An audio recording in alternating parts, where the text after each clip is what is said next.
Apa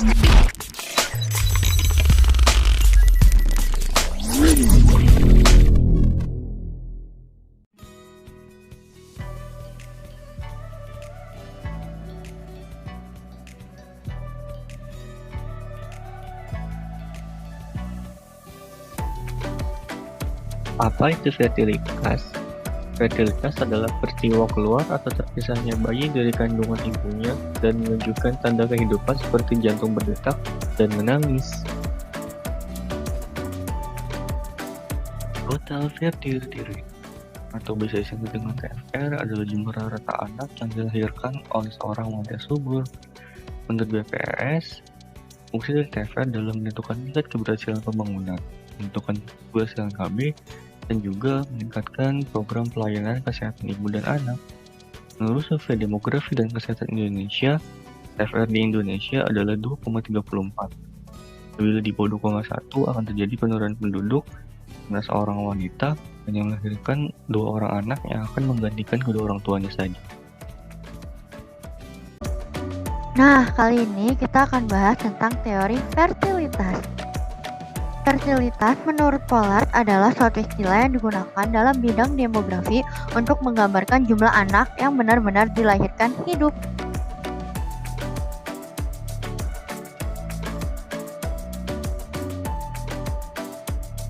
Tahun 1956, Davis and Blake mengembangkan teori fertilitas yang disebut dengan Intermediate Variable of Fertility. Setelah itu, pada tahun 1978, variabel ini disebut dengan Proximate Variable of Fertility oleh Baumgart.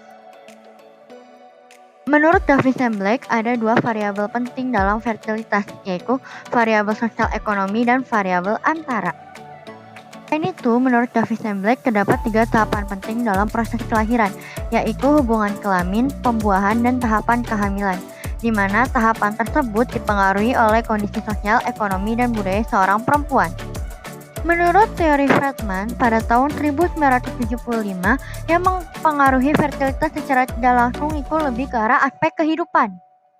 Menurut Friedman, salah satu faktor fertilitas adalah normal loh, teman-teman. Lain hal dengan Leibenstein mengatakan bahwa fertilitas dilihat dari 2 aspek, yaitu kegunaan dan biaya. Nah, teori Becker sendiri hampir mirip loh kayak teori Leibenstein, tetapi teori Becker mengambil dari ekonominya, di mana bisa dilihat dari buku Becker yang berjudul An Economic Analysis of Fertility dan A Treatise on the Family. Reproduksi pria. Pertama, testis untuk menghasilkan sperma dan hormon testosteron. Epididymis membawa dan menyimpan sperma dari testis. Vas deferens mengantarkan sperma keluar saat ejakulasi. Saluran ejakulasi adalah jalur keluar sperma saat ejakulasi. Vesicula seminalis memproduksi fruktosa sebagai sumber energi sperma. Kelenjar prostat memproduksi cairan alkali untuk menjaga sperma tetap sehat. Kelenjar buborekal atau kelenjar Cowper memproduksi cairan primas dan menetralkan asam yang tersisa dari urin. Uretra dan penis.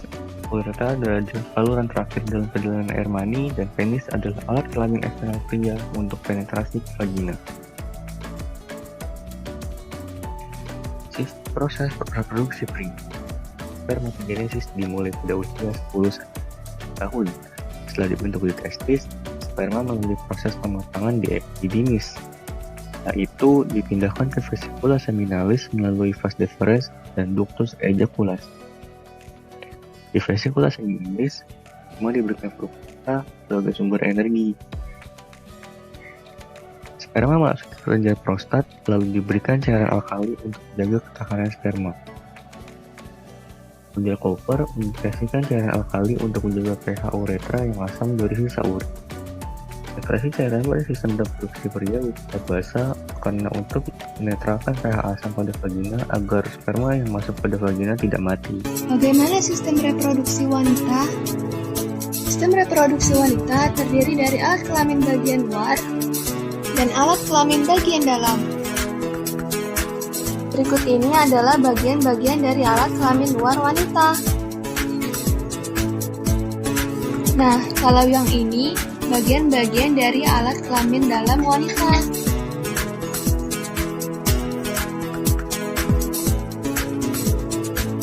Lalu, bagaimana ya proses reproduksi wanita?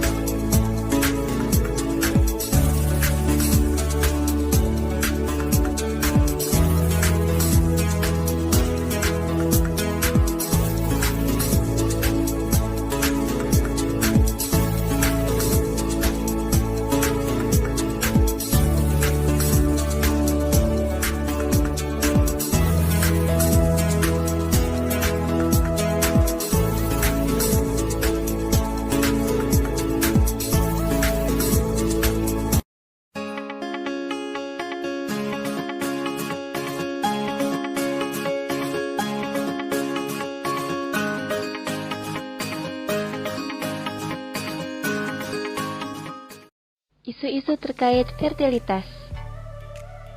Mempunyai anak merupakan hal yang didambakan oleh setiap pasangan. Banyak yang mengatakan bahwa anak merupakan sumber rezeki sebagai penghibur sekaligus teman. Selain itu, mempunyai anak juga dipandang sebagai keluarga yang ideal. Tapi tidak semua pasangan dapat dengan mudah mempunyai anak. Banyak yang harus berusaha keras, atau bahkan banyak yang putus asa hingga stres bahkan depresi. Ketidakmampuan ini disebut sebagai infertilitas. Disebut infertilitas jika individu atau pasangan dalam waktu 12-18 bulan melakukan hubungan seksual tetapi tidak kunjung mendapatkan anak. Infertilitas sendiri mempunyai 3 jenis, yaitu primer, sekunder, dan idiopatik. Infertilitas primer disebabkan oleh adanya gangguan pada organ reproduksi. Infertilitas sekunder, ketidakmampuan memiliki anak kembali setelah kegagalan pada kehamilan sebelumnya. Sedangkan infertilitas idiopatik biasanya dikarenakan faktor psikologis. Infertilitas idiopatik inilah yang menyebabkan banyaknya wanita stres karena tidak kunjung mendapatkan anak. Pandangan dan stigma masyarakat membuat wanita yang mengalami infertilitas mengalami penurunan psikologis. Ia sering menyalahkan dirinya sendiri karena wanita memiliki faktor biologis yang lebih banyak dibanding laki-laki. Harapan tinggi untuk mempunyai anak juga menyebabkan penurunan psikologis penderita infertilitas. Tapi, tidak semua wanita yang mengalami infertilitas mengalami stres, tergantung bagaimana setiap individu menanganinya. Lalu, bagaimana cara menanganinya? Yaitu dengan menerima apa yang terjadi pada dirinya, lebih bersyukur, dan yang penting tidak mendengar apa yang orang lain katakan tentang dirinya. Pro-life atau pro-choice?